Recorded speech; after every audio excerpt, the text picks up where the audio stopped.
जय हिंद दोस्तों। और एक बार फिर से स्वागत करता हूं आप सभी का आपके अपने चैनल पर। और काफ़ी लोगों के मन में ये सवाल है और फिलहाल हमारे एक सब्सक्राइबर ने हमें ये व्हाट्सएप पे मैसेज दिया था कि उनके साथ एक प्रॉब्लम आ रही है और वो प्रॉब्लम हो सकता है काफ़ी लोगों के साथ आती है।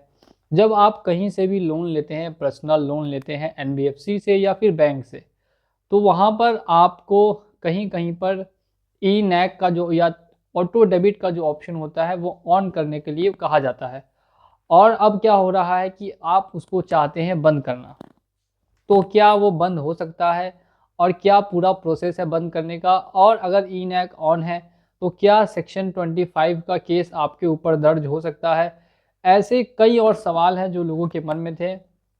काफ़ी मुझे व्हाट्सएप पे इससे रिलेटेड क्वेरी आ रही थी, तो मैंने सोचा एक पूरा टॉपिक पर वीडियो कंप्लीट बना दूं ताकि आप लोगों के लिए काफ़ी आसानी हो समझने में। तो आज के इस वीडियो में मैं आप सभी का स्वागत करता हूं, जितने भी लोग चैनल पर नए हैं और जिन्होंने चैनल को अभी तक सब्सक्राइब नहीं किया। सबसे पहले वो लोग चैनल को सब्सक्राइब करके और साथ ही में लाइक के बटन को क्लिक कर देंगे। तो फिलहाल बात करेंगे, मैं एग्जाम्पल से आपको समझाता हूँ, आपको ज़्यादा समझ में आएगा। आपने मनी व्यू, नीरा और नावी ऐसी कई एप्लीकेशन से लोन लिया। अब आप उसमें ऑन कर देते हैं ऑटो डेबिट का ऑप्शन। अगर आप ऑटो डेबिट के ऑप्शन को ऑन करते हैं, मान लेते हैं 1 लाख रुपए का लोन है और 5,000 रुपये की उसकी मंथली ईएमआई है, तो जैसे ही आपकी ड्यू डेट होगी वो ईएमआई ऑटोमेटिक ही डिडक्ट हो जाएगी आपके बैंक अकाउंट से। ठीक है, इसी को बोलते हैं हम लोग ऑटो डेबिट। अब इन द सेंस, अगर आप इसमें पेमेंट नहीं रखते हैं, 5,000 रुपये का पेमेंट मान लीजिए उस अकाउंट में आपके उपलब्ध नहीं है, तो ऐसी सिचुएशन में आपको ये देखने के लिए मिलेगा, जब आपके अकाउंट में पैसे उपलब्ध नहीं रहेंगे तो आपके अकाउंट्स में कुछ चार्जेस लगेंगे।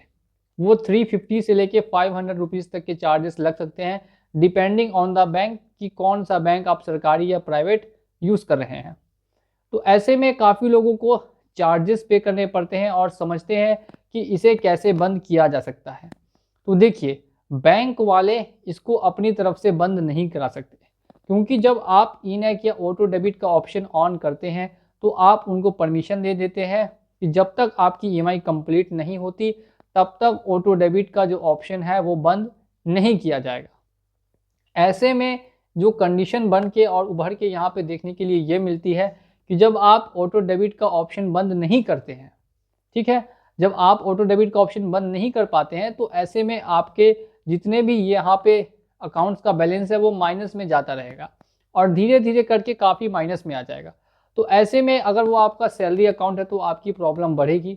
लेकिन मैं आपको बताना ये चाहूँगा कि अगर वो आपका नॉर्मल सेविंग्स अकाउंट है तो आप उसको खाली करके छोड़ देंगे, वो अकाउंट माइनस में आएगा और ज़्यादा चेक बाउंस होने की वजह से उस अकाउंट को फ्रीज किया जाएगा। ऐसे में बैंक वाले खुद पे खुद अकाउंट को फ्रीज कर देंगे। आपको ना ही अपना अकाउंट बंद करवाना है और ना ही आप जो ऑटो डेबिट का ऑप्शन है वो बंद कर सकते हैं। अगर आप कोशिश करना भी चाहेंगे तो अब ये सिस्टम पूरी तरीके से बंद हो चुका है, अब ये बंद नहीं होता। तो यहाँ तक आप लोगों को क्लियर जानकारी मिल गई होगी कि ये जो ऑटो डेबिट का ऑप्शन होता है ये अब आप बंद नहीं करा सकते। दूसरी और मेन इंपॉर्टेंट जानकारी कि section 25 payments and settlement act 2007, क्या ये लग सकता है आपके ऊपर में अगर आप इसका रीपेमेंट नहीं कर पाते और यहाँ पे लगातार ईएमआई बाउंस होने के बाद आपको एक नोटिस भी रिसीव होता है कि आपके ऊपर जो लीगल कार्रवाई है वो की जाएगी, और वो की जाएगी on the basis of section 25। तो ऐसे में आपको क्या ध्यान रखना है, देखिए, अगर आप लोन का पेमेंट नहीं करते हैं तो सबसे पहले तो आपको एक उनको मेल डालना है कि आपकी क्या स्थिति है, किस वजह से आप उनका पेमेंट फ़िलहाल नहीं कर पा रहे। और एक बात और इस बात पे ध्यान रखिएगा कि अगर आप लोन का सेटलमेंट भी नहीं करते हैं, मान लीजिए 1 साल 1.5 साल हो गए और आपने लोन का सेटलमेंट भी नहीं करवाया, तो ऐसे केसेस में जब आप लोन का सेटलमेंट भी नहीं करते हैं और आपका अमाउंट भी बड़ा है, आपका अमाउंट 6-7 लाख का या 10 लाख 12 लाख का अमाउंट है, तो ऐसे में सेक्शन 25 का केस कंपनी डालती है ताकि कोई भी पैसा रिकवर कंपनी कर सके। और अगर आपका अमाउंट कम है तो यहाँ पर आपके ऊपर सेक्शन 25 लगने के चांसेस भी कम होंगे, और अगर आप सेटलमेंट करके ऑलरेडी लोन को क्लोज करना चाहते हैं तो कर देंगे, तो सेक्शन 25 आपके ऊपर फिर एप्लीकेबल नहीं होगा। तो ध्यान से ये बात को ध्यान से समझते हुए चलिएगा कि सेक्शन 25 कब लग सकता है और कब नहीं लग सकता, इसमें आपको कन्फ्यूज़न नहीं होनी चाहिए। अगर 2 लाख या उससे कम का लोन है तो चांसेस कम से कम रहेंगे।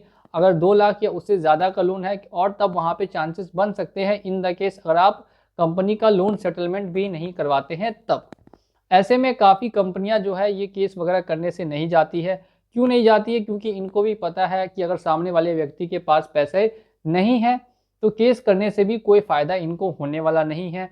ऊपर से कभी कभी मामला हल होने में बहुत लंबा समय लग जाता है और इतना समय बैंक के पास या एनबीएफसी के पास होता नहीं। तो इन सभी कारणों की वजह से ये लोग केस करने नहीं जाते हैं आपके ऊपर या किसी के भी ऊपर। लेकिन ध्यान से इस बात को रखिएगा समझ के कि अगर बड़ा लोन है, बिजनेस लोन है या फिर पर्सनल लोन ही 5 लाख या उससे ज़्यादा का है तो ऐसे केसेस में कहीं कहीं पर सेक्शन 25 लगता है और कोर्ट में बुलावा भी आता है। इसी के साथ अगर वीडियो आपको समझ में आई हो, इन्फॉर्मेशन वाली लगी हो तो वीडियो को लाइक कर दीजिएगा। साथ ही में चैनल पे अगर नए हैं तो चैनल को सब्सक्राइब कर दीजिए। मिलूंगा आप लोगों से अगले वीडियो में बहुत ही जल्द। जय हिंद, जय भारत।